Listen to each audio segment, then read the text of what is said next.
What's up, guys? Good morning. Welcome to another week. I don't know if it's my position to welcome you to another week, but welcome to another week. Monday, another great Monday. I know a lot of people hate Mondays. I personally like Mondays. The weekends are boring to me. I don't know. But regardless, today I do want to share an article with you guys from Marijuana Moment. This is where I get a lot of the marijuana news I trust, a lot of unbiased marijuana news. I guess, if anything, you'd be kind of biased towards the side of marijuana, but still pretty trustworthy site. So I'm going to show this article and really kind of explain my take on it. So it's saying an Ohio-based marijuana group is helping campaign in West Virginia, South Carolina, and get cannabis decriminalization on their side. So for any of you guys who know how the U.S. government works, which I'm sure is a lot of you, you realize that money is what dictates kind of what moves and what doesn't move in our government, and what's going to happen and what's not going to happen. So we're now finally starting to see that these companies and these I guess this is the Sensible Movement Coalition, but who these companies are backed for, who these movements are backed for are by powerful companies, or by companies that are starting to financially benefit from cannabis, from the hemp market, from the legal weed market, from just cannabis related money. Therefore, there will be a lot of push around the country to get education around the country, and to get kind of just some funding to try to influence some election to get some of these laws passed. This is kind of the stuff that I'm always talking about, is that any progress is good, or like good progress is good. So the amount of money that people are making, they're able now to take some of that money from some of these legal states and be like, see the injustice in the illegal states still happening, and use some of that money to kind of influence some of the currently illegal states, or currently completely criminalized states, to at least get it to that criminalization point, a decriminalization point. Because as we know, like, the biggest travesty is the fact that people are going to jail, people are sitting in jail for marijuana, and even regardless of the regulated market, regardless of recreational, regardless of anything like that, to me is the most important thing, is that people are no longer going to jail for weed.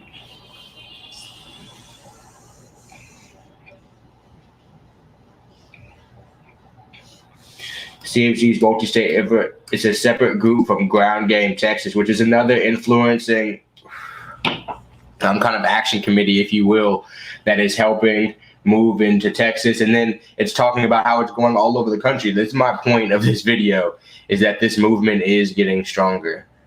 SMC is still actively supporting local campaigns in Ohio, where 22 jurisdictions have adopted local statutes. So as they get more funding, and as they're able to move around more and able to get to more states, like I'm saying, groups like this will be allowed to, or be able to influence a lot more local government. And even if it's just influencing cities, as you guys, people from Houston, have seen, decriminalization has happened in the city of Houston, and that happened in the city of Houston over a year. I mean, at this point, Texas still hasn't decriminalized, so it's a year to 2 years ahead of Texas decriminalizing as a whole. So that's a big deal. Like, people in the city, the third, fourth biggest city in America, is able to, people are not going to jail for marijuana. Like, that's a big deal. So even if it's happening on the city level, it's an incremental change, and it's a change that then places like San Antonio saw, then places like Austin saw, and started to enact some of these same laws. So as things like that happen, and as it begins to change, and as attitudes change, which attitudes are mostly changing, like, you see all these polls coming out talking about how it's like 65-70% most places believe that marijuana should be legal. It's becoming, at least medically legal. So it's becoming a common trend for it to be moving towards the medical side. But as more and more dollars dollars, because that's what they listen to. They don't listen to the appeals of good people. They listen to dollars.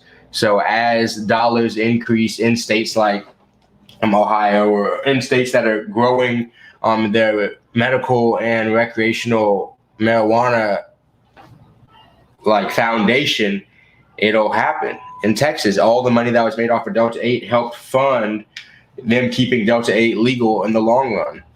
In Ohio and Oklahoma, Delta 8 was really supported by the Delta 9 and medical space, because they realized that any infringement on marijuana and having serious prohibition on any sex of the cannabis market is dangerous and it's risky for real. So it's good to see that there are people in some states or in legal states fighting people in illegal states, because it doesn't make any sense what's happening and how close some of these states are together to where you can buy weed in one state and then drive it over to another state. It simply doesn't make sense. So it's really good to see that there's money behind this marijuana movement, more money than there ever has been before.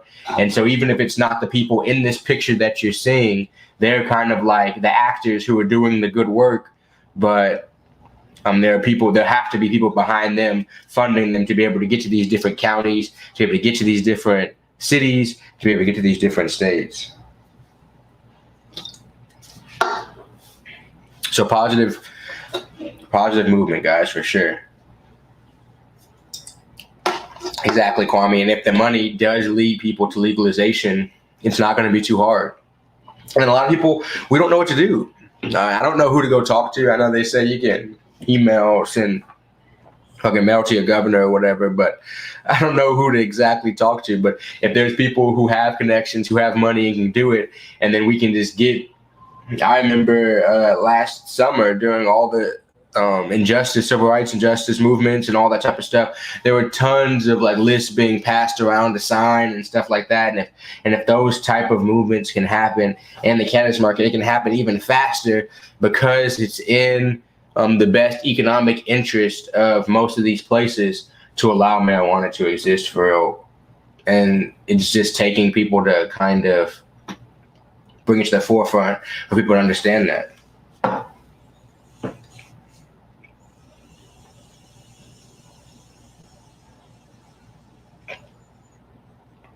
Upwards of around 100 cities where reform petitions have been drafted. And I always want to make sure I give credit. This is an article by Kyle Yeager over at Marijuana Moment.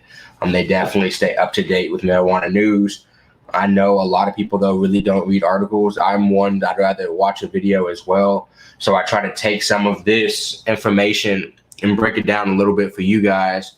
Not that you guys need to be broken down, but just so you guys can stay aware. Because I know a lot of people only stay on YouTube, get most of their news off YouTube, only stay on Instagram, get most of their news off Instagram, stuff like that. So at least this is one way that I can try to help keep people as updated as possible while I have my little morning session, a little morning caffeine.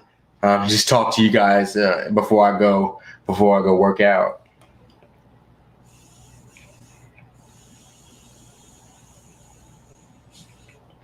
I agree.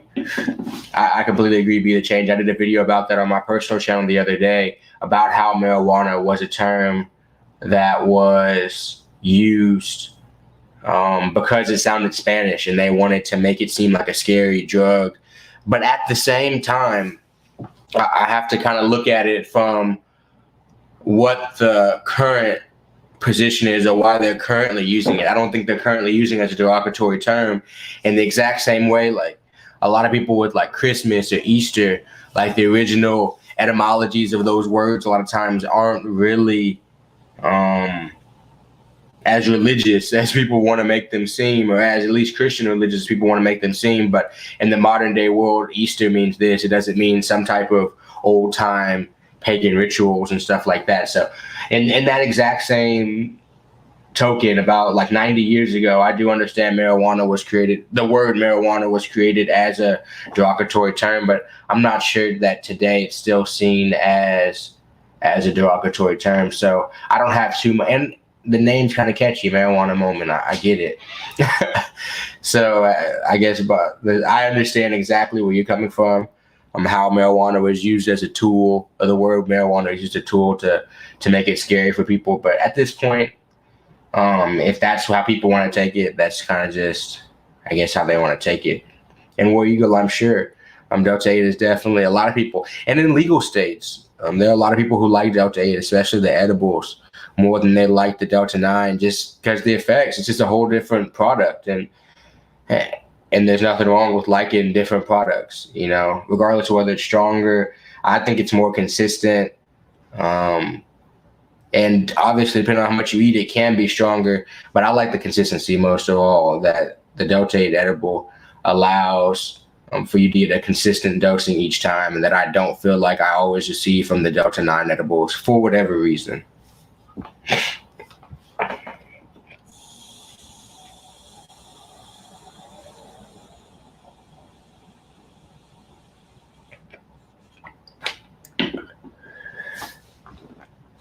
So yeah, guys, this isn't going to be too long of a video.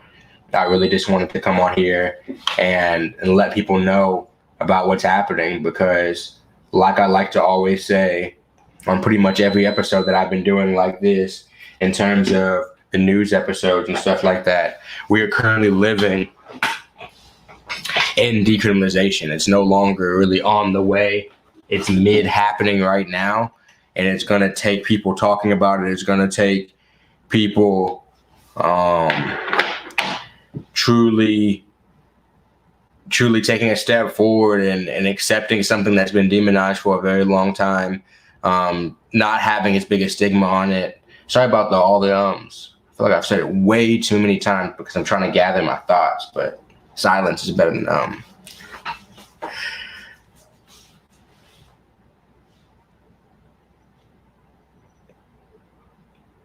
Be the change. I understand. It's everybody's different. Everybody's different, and I'm glad that people are finding that there's ways to counteract what they feel is negative. Because I've met people that say Delta 8 makes them extremely anxious, but they can handle Delta 9. I've had some strains personally to where when I mix CBD and Delta 9, I feel more anxious than if I just had one. It's weird. The connections are weird, and the different strains and all, but those are things that are going to happen. Nicole was saying we should start keeping a journal. I've had some weed strains that kind of make my palms sweat, but nothing else happens. Or I've had some weed strains that make me anxious while I'm smoking it, but not after, or after I'm smoking it, but while I'm smoking it, I don't feel anxious at all. It's like more of an after onset or whatever, and everybody's different. So it's nice, though, that with legalization happening, it's starting to open up and allow people to use different cannabinoids to figure out what's best for them, because everybody's going to have something that's different and better for them in terms of the effects. People are going to like different tastes, and people are just going to like different products in terms of oil, edibles, and tinctures and flower, and different products are consumed better in different ways. So.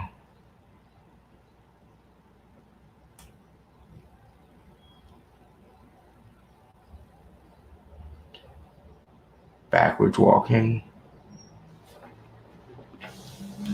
like working on the negatives or something like that.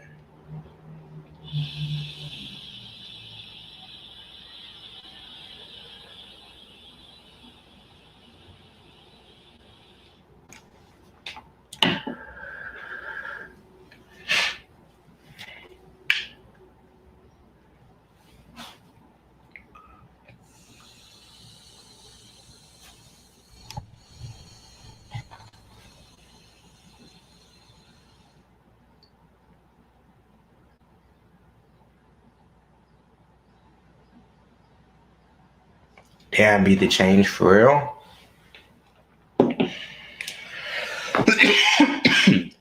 And hope that works out. Did you, at least they didn't arrest you for the paraphernalia charge? Did they arrest you?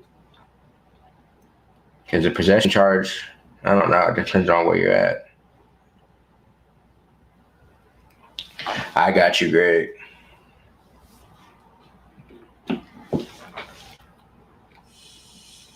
You're actually the first case I've heard of, or first person I've heard of that got caught with Delta 8 and got in legal trouble for real. Really that got caught with Delta 8. It's such a new product that, of course, I know people are getting caught with it, but it's the first person that's really passed our live stream or passed my live stream and told me like that's what's happening, or that's what happened.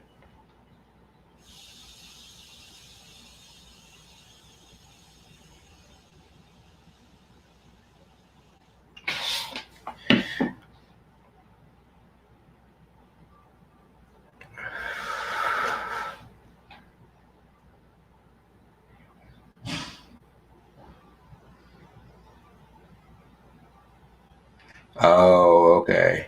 You wouldn't let them search it. I got you. Well, yeah, I hope that works out for you. It always sucks just to go. you know, I know those are cases that can be beaten afterwards, but it sucks that you had to deal with that. You had to even go to jail and even talk to the police. Shit, that's something I don't want to do. That's something that makes me nervous just to even start the conversation.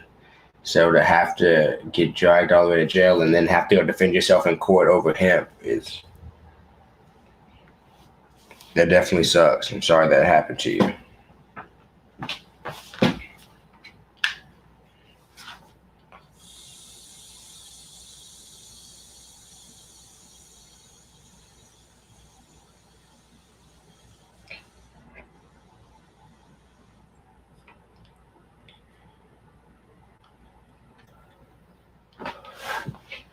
What do you mean they destroyed your vehicle?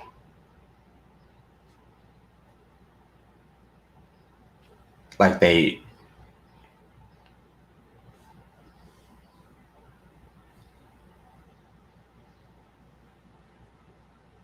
Right. Yeah, well, I was just talking about that. Like I was talking about how it's only suppositories and drops, I think. It's strange. So you can have the pill form. You can still have the pill form of cannabis, but you can't have edibles. Like you can't put in a gummy or something. That is insane to me. Insane.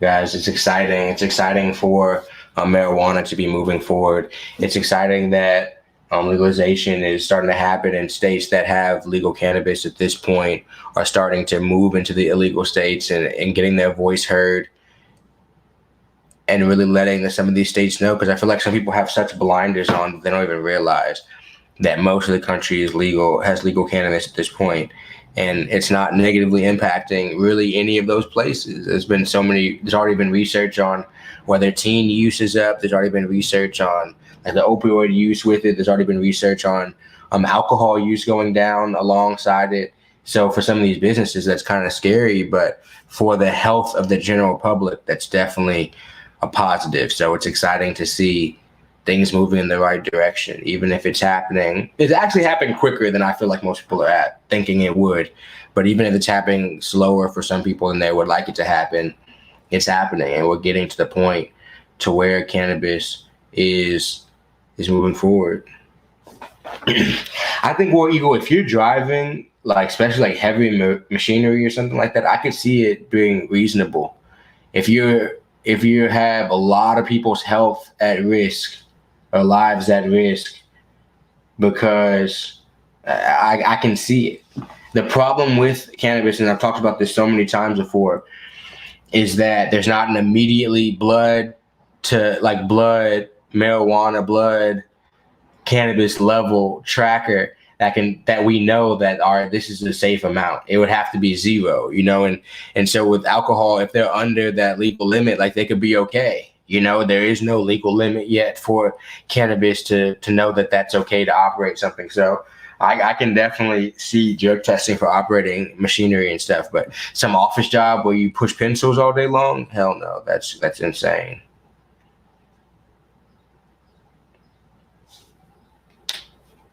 Yeah, lawyer is definitely more important, especially depending on what they charged you with.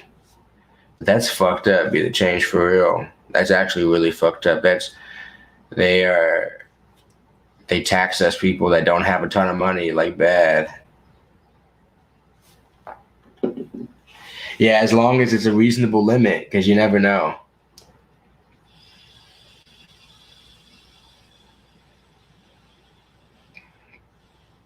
I'd rather have no limit and it kind of be a gray area, or a reasonable limit. Because if it's a very, very low limit, like the alcohol limit it's pretty reasonable to drive, all things considered. And especially for a general rule for everybody. Because that's the tough part too.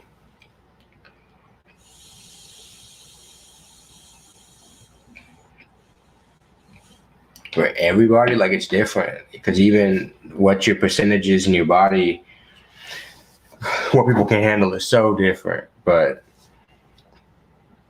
as a general rule, it's pretty reasonable.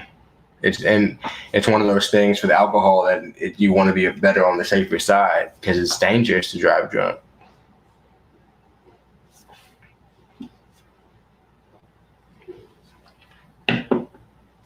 But guys, I appreciate you tuning in. I reported on this marijuana moment article by Kyle Yeager. Definitely some good information. Check out Marijuana Moment if you want to know more about this situation. Thank you guys so much for tuning in. Legalization is on the way. It's currently here. About to go work out after this morning session. You guys have a great day. Have a great